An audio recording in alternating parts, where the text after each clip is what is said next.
Halo teman-teman, selamat datang di channel Gas Football, tempat tepat ngobrolin sepak bola dan timnas. Dan jangan lupa subscribe biar channel ini makin berkembang. Timnas Vietnam U19 dan Timnas Thailand U19 terbukti melakukan praktik sepak bola gajah. Pernikah Federasi Sepak Bola Asia Tenggara atau AFF mencoret keduanya dari Piala AFF U19 2022? Jangan sampai gara-gara AFF tidak tegas memberi hukuman, kejadian seperti ini berulang terus-menerus. Sebelumnya praktik sepak bola gajah yang fenomenal di kawasan Asia Tenggara tercipta pada 1998, tepatnya di ajang Piala AFF. Saat itu timnas Indonesia dan Thailand yang memenangkan dua laga awal grup A Piala AFF 1998 bersua di laga pamungkas. Uniknya kedua tim sama-sama enggan memenangkan pertandingan, sebab jika memenangkan laga, tim pemenang bakal bertemu tuan rumah Vietnam di semifinal Piala AFF 1998. Saat itu di luar dugaan, Vietnam hanya finish sebagai runner-up grup B. Hingga waktu normal hampir habis, skor timnas Indonesia versus Thailand sama kuat 2-2. Jika skor ini bertahan hingga habis, timnas Indonesia bakal finish sebagai juara grup, mengingat mereka unggul selisih gol atas Thailand. Namun keputusan luar biasa diambil bek timnas Indonesia, Mursyid Effendi. Ia memilih sengaja menjebloskan bola ke gawang sendiri, tepatnya di menit 90, sehingga timnas Indonesia kalah 2-3 dari Thailand. Saat itu pecinta sepak bola Vietnam melayangkan protes. Mereka meminta kepada AFC dan AFF untuk mencoret timnas Indonesia dan Thailand dari semifinal Piala AFF 1998. Namun, protes itu tidak digubris AFF dan AFC. Timnas Indonesia dan Thailand tetap tampil di semifinal Piala AFF 1998. Hanya saja bak terkena karma, keduanya sama-sama tumbang di semifinal. Thailand dihajar Vietnam 0-3, sedangkan timnas Indonesia tumbang 1-2 dari Singapura. Setelah turnamen rampung, Federasi Sepak Bola Dunia atau FIFA melakukan penyelidikan. Hasilnya, Mursyid Effendi dilarang bermain sepak bola di pentas internasional, sedangkan timnas Indonesia dan Thailand sama-sama dihukum denda 40 US dollar atau kini setara 599 juta rupiah. Singkat kata, AFF tak berani mencoret timnas Indonesia dan Thailand dari Piala AFF 1998. Sekarang yang jadi pertanyaan, beranikah AFF melakukan langkah tegas dengan mencoret timnas Thailand U19 dan timnas Vietnam U19 jika terbukti melakukan praktik sepak bola gajah? Di sisi lain, PSSI segera mengajukan protes resmi ke AFF terkait adanya dugaan sepak bola gajah di laga timnas Vietnam U19 versus timnas Thailand U19 yang berlangsung di matchday pamungkas grup A Piala AFF U19 2022, Minggu 10 Juli 2022. Ketua Umum PSSI Muhammad Iryawan mengaku sangat dirugikan atas hasil laga Vietnam versus Thailand yang berujung 1-1. PSSI mempertanyakan pertandingan Thailand melawan Vietnam karena kedua tim dianggap tidak berniat mencetak gol setelah skor 1-1 dalam laga yang di Stadion Madia Gelora Bung Karno. Baik Vietnam dan Thailand memang sama-sama lolos ke semifinal Piala AFF U19 2022 jika kedudukan imbang dengan gol semisal 1-1, 2-2, dan seterusnya. Hasil itu otomatis membuat timnas Indonesia U19 gagal lolos ke semifinal Piala AFF U19 2022. Meski di laga lain, skuad asuhan Shin Tae-yong menang 5-1 atas Myanmar. Timnas Indonesia U19 gagal melaju ke semifinal Piala AFF U19 2022 meski mengalahkan Myanmar dengan skor 5-1 pada laga pamungkas grup A di Stadion Patriot Candrabaga Bekasi, Minggu 10 Juli 2022 malam waktu Indonesia Barat.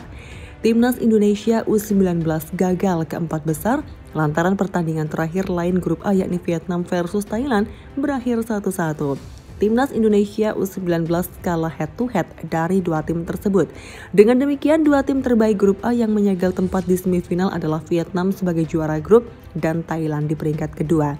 Bagi Timnas Indonesia U19, terakhir kali Garuda Nusantara gagal lolos dari fase grup Piala AFF U19 terjadi pada 2016. Silakan tulis tanggapan kalian di kolom komentar dan jangan beranjak dulu karena masih ada pembahasan menarik setelah ini.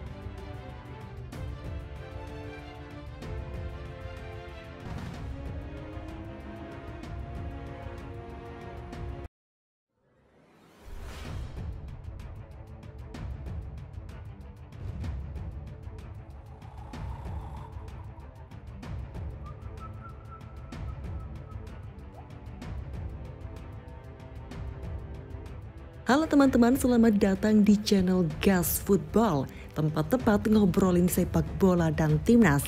Dan jangan lupa subscribe biar channel ini makin berkembang. Meski mampu mengalahkan Myanmar pada laga terakhir grup A, timnas Indonesia U19 masih belum tentu lolos. Kans timnas Indonesia U19 untuk melaju ke semifinal Piala AFF U19 masih terbuka. Akan tetapi, skuad Garuda Muda tetap harus menggantungkan nasib dengan hasil laga Vietnam U19 kontra Thailand U19.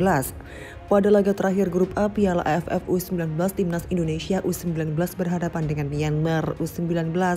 Pertandingan tersebut dilangsungkan di Stadion Patriot Candrabaga Minggu 10 Juli malam waktu Indonesia Barat. Bila memenangkan pertandingan kontra Myanmar U19, timnas Indonesia U19 masih belum tentu melaju ke semifinal. Anak asuh Sinteyong tersebut harus menunggu hasil duel Vietnam U19 lawan Thailand U19 yang digelar pada saat bersamaan di Stadion Madia. Jika di antara Vietnam U19 atau Thailand U19 ada yang menang, maka timnas Indonesia U19 lolos ke semifinal. Pasukan Merah Putih melaju dengan status runner-up. Andai duel Vietnam U19 lawan Thailand U19 berakhir dengan skor tanpa gol, timnas Indonesia U19 berhak lolos. Oleh karena itu, Ronaldo Kuate dan kawan-kawan masih belum aman. Namun, bila pertarungan Vietnam U19 versus Thailand U19 berkesudahan imbang dengan skor 1-1, 2-2, dan seterusnya, maka timnas Indonesia U19 tersingkir. Situasi ini karena penentuan lolos bukan berdasarkan selisih gol, melainkan head-to-head dan dibuat klasemen kecil di antara ketiga tim tersebut. Saat ini timnas Indonesia U19 menempati peringkat ketiga klasemen dengan raihan 8 poin. Sementara Vietnam U19 menduduki peringkat pertama, unggul selisih gol dari Thailand U19 yang berada tepat di bawahnya mengoleksi angka serupa 11. Lebih lanjut, pelatih timnas Laos U19 Hans Meisselwes memprediksi timnas Indonesia U19 akan lolos ke semifinal Piala AFF U19 2022. Dia meyakini hal ini setelah melihat performa impresif Garuda Muda sepanjang turnamen. Perlu diingat kembali, persaingan memperebutkan 2 tiket semifinal di grup A cukup ketat. Persaingan yang sengit dirasakan 3 tim unggulan yakni timnas Indonesia U19, Vietnam U19, dan Thailand U19. Meisselwes pun mengatakan ketiga tim itu punya kualitas setara untuk maju ke semifinal. Maka dari itu match day terakhir grup A Piala AFF U19 2022 ini dijamin akan berjalan seru. Saya melihat Vietnam kemarin, mereka tim yang diunggulkan untuk memenangi Piala AFF U19, ucap Hans Meisselwes di Jakarta Sabtu 9 Juli 2022. Dia mengatakan pertandingan penentuan sebenarnya antara timnas Vietnam U19 melawan timnas Thailand U19 di match day terakhir. Pasalnya saat ini kedua tim punya poin sama dan siapapun yang kalah pada match day terakhir berpotensi besar tersingkir. Pertandingan terakhir Vietnam akan bertemu dengan Thailand. Jadi ada kemungkinan salah satu dari tim tersebut akan pulang dan tidak lolos, katanya lagi.